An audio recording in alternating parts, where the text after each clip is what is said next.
Good morning, everybody. A new life here. This is Sunday, October 2nd. Wow, this year is zooming by. I have so many thoughts and things going on in my head. It's unbelievable. I was at the bookstore yesterday reading this book called Do Not Call That Man. Woo, love it. And one of the chapters was talking about the type of man that you probably would deal with. And I spent the whole night tossing and turning because I could not remember the word that it used to describe this type of man. So at 6 something this morning, I finally got my phone, went on Amazon.com, looked up the book to try to find out what this word was. I tell you. Brain power. Fact about a new life is I love dictionaries. I love new words so much that I will even make them up on my own.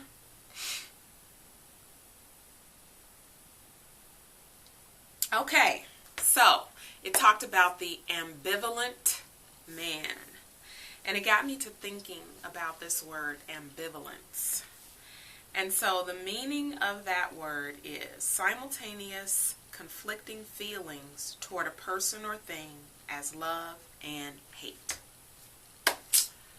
So y'all know where I went on this, right? Oh God, I just woke up.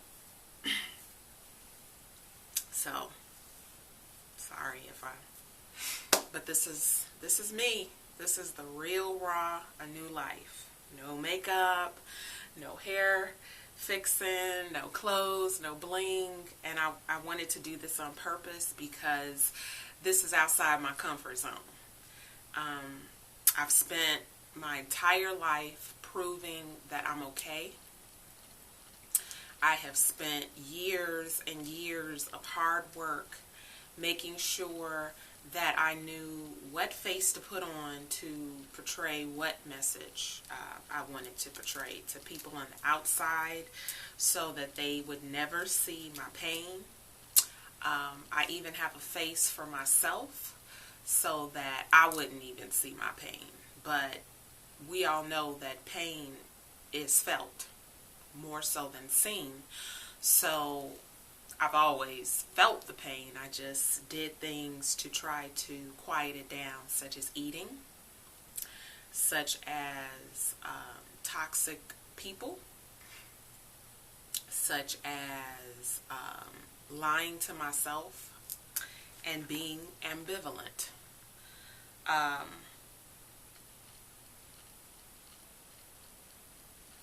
I've been in conflict for, I guess my awareness came somewhere around kindergarten because I've been overweight my entire life and have been made fun of, have been tortured, have been humiliated, have been laughed at, have been pointed at, have been the butt end of a joke. And I think that may have started at 5. And hey, beautiful, you've got a text message. You all hear that? That is my text message indicator, my notifier. And you know what? I'm going to be bouncing back and forth on this video. I'm going to silence it because I don't, want it popping up through the video. But if I'm in public, I will silence that because I don't want anyone to look at me, because it is a kind of catchy little ditty there. But I am beautiful, and I believe that now. I really do. Oh, got some hair on my eye. I believe that now, and I think that other people believe that too. I was back to what I was saying.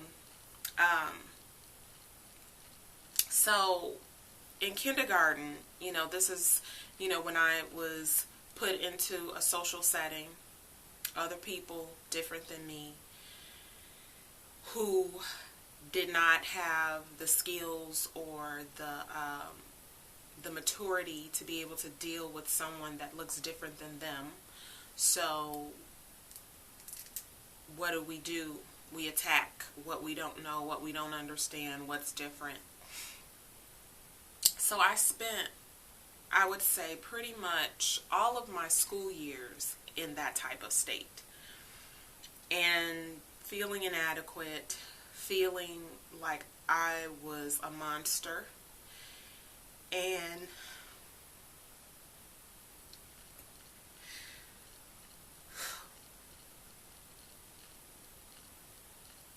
this still hurts. And so, because I did not want to bring more pain on myself, I developed these coping mechanisms of being friend or buying people. If I got a little money, I would buy candy at the store and, buy it for people so that they would like me. I remember I was in 5th grade and some boys brought a tape measure to school, and they tried to converge on me in the coat room to measure my hips. And it was very humiliating and very embarrassing.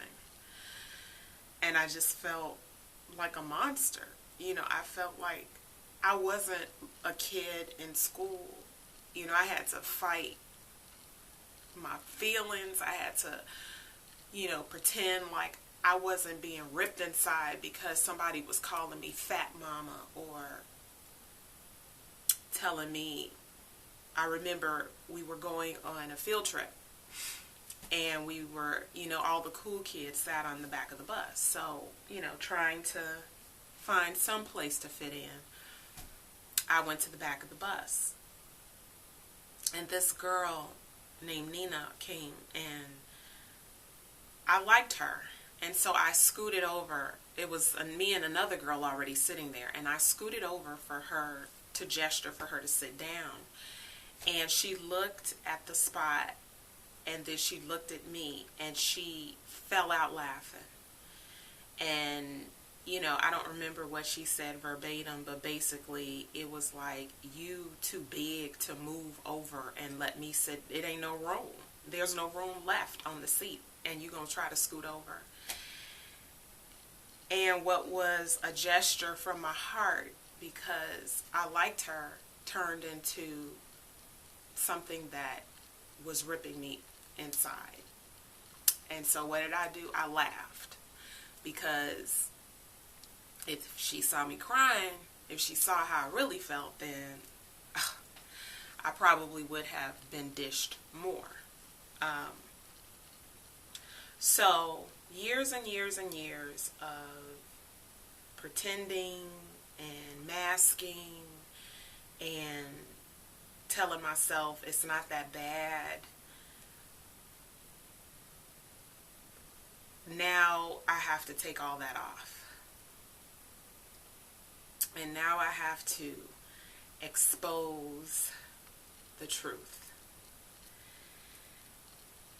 And I'm telling you all, this is some painful stuff.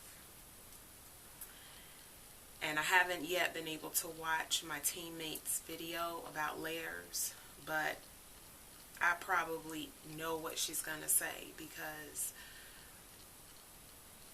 you expose one thing, and then that leads to another thing, and that leads to another thing, and that leads to another thing. And then you find yourself digging deep and going way down all the way to when you were a kid. And I did this in therapy,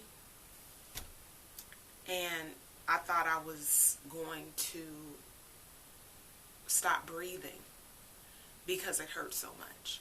I mean, these things that I'm recalling to you are things that have happened over 30 years ago or 25 years ago. And they appear in my mind as if they happened yesterday. And they feel exactly the same as they felt the day that they happened. That's pain. That is pain. I remember the pain I had when I went into labor.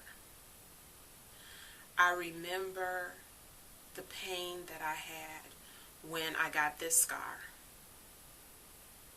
I remember the pain I had the first time that I targeted all the muscles in my body working out. We remember pain. But I'm allowing myself to heal, and I'm allowing myself to move on. I'm allowing myself to feel the pain, but I'm not allowing myself to become disabled by it. I'm no longer going to be ambivalent to myself. There's one truth here, and the truth is that I've worked my butt off for over a year and a half. The truth is that I started at 346 pounds when I decided that I wanted to make a change in my life. The truth is that I stand here now at 202 pounds. The truth is that I'm committed. The truth is that I am a totally different and new person. And the truth is, y'all, I love myself. I can actually turn my face, look in this mirror, smile at myself, and tell myself, you are beautiful. You are someone that is priceless. You are a treasure. And I can actually believe it. That is the truth.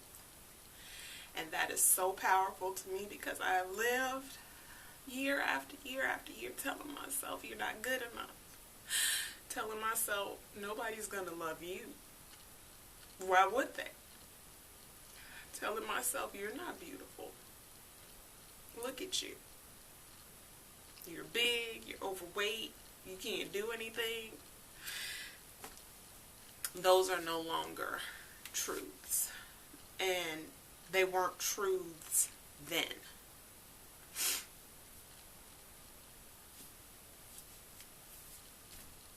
So, I was thinking of another word. And that is convert.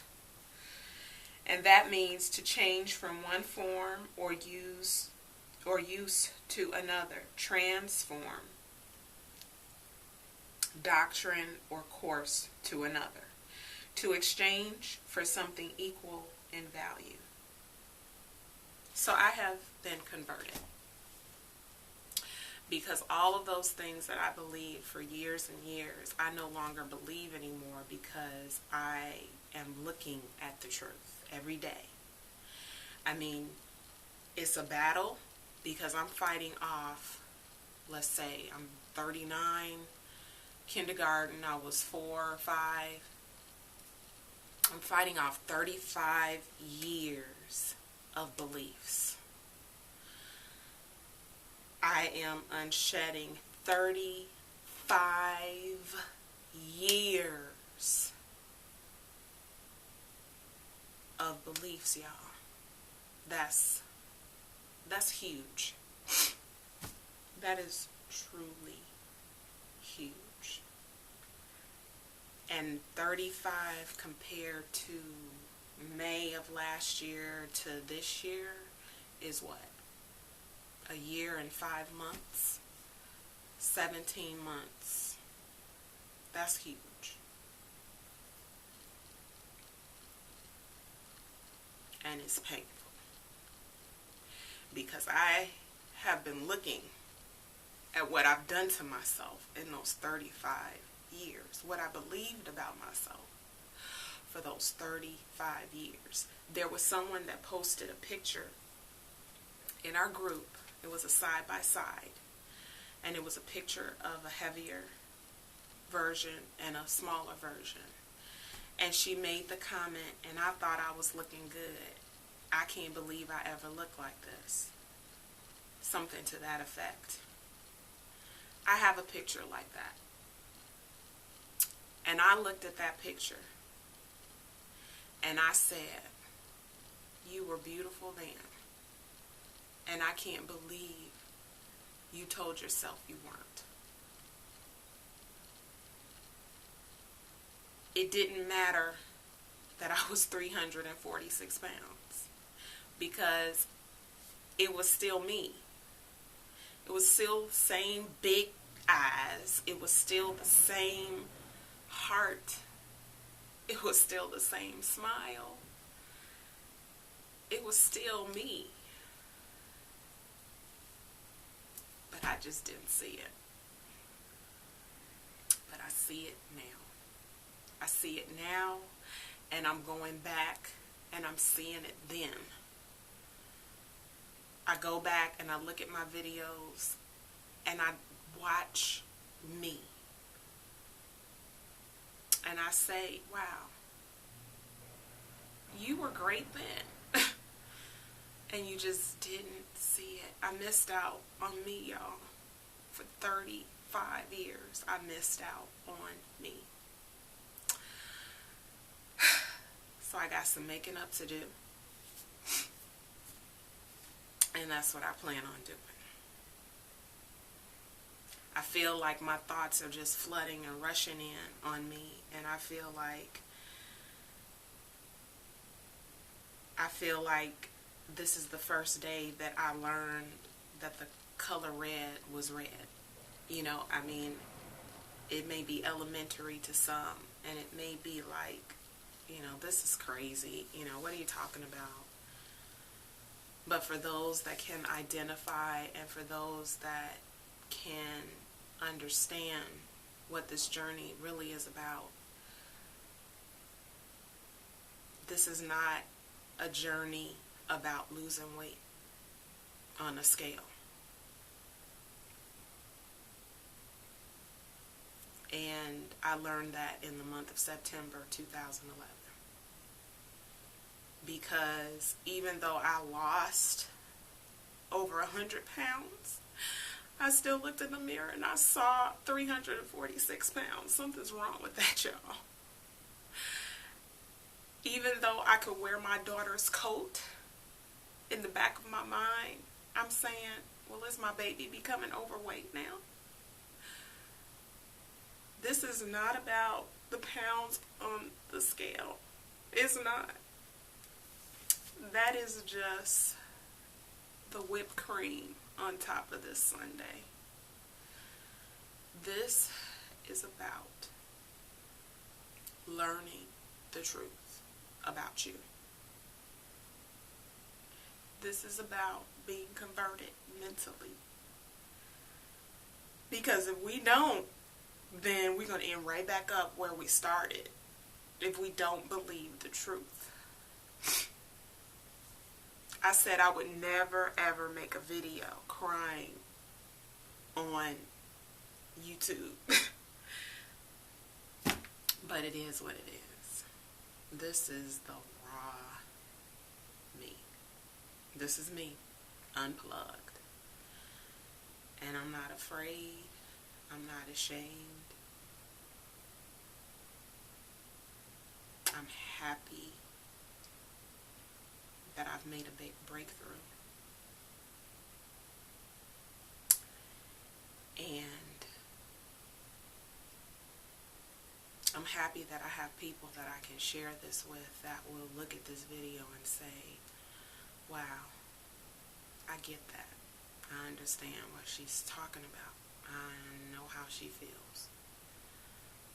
So thank you for watching and supporting. Thank you for following my journey. And there are some of you that have followed it to the point where you remember things I don't even remember, where you have compared things that I didn't even know that I've said or that I've done on my videos, and you have seen my transformation in a way that I haven't even seen it. And I thank you all for that. Because sometimes we need things pointed out to us too. Even though we say it, even though we do it and put it up here, sometimes we need to be reminded, hey, I remember your video back then. You didn't look like this, or you sounded you sound more confident now than you did in video number 10. Sometimes we need to hear that. So thank you for commenting, for subscribing, for following my journey. This has been one of the biggest things that I've done in my life. There aren't many, but this is one of them. And I'm looking forward to getting to know the person that I really am and embracing the truth some more. So, I am going to close this video with one last word that I'm going to look up. I was laying in the bed and I thought of these 3 words.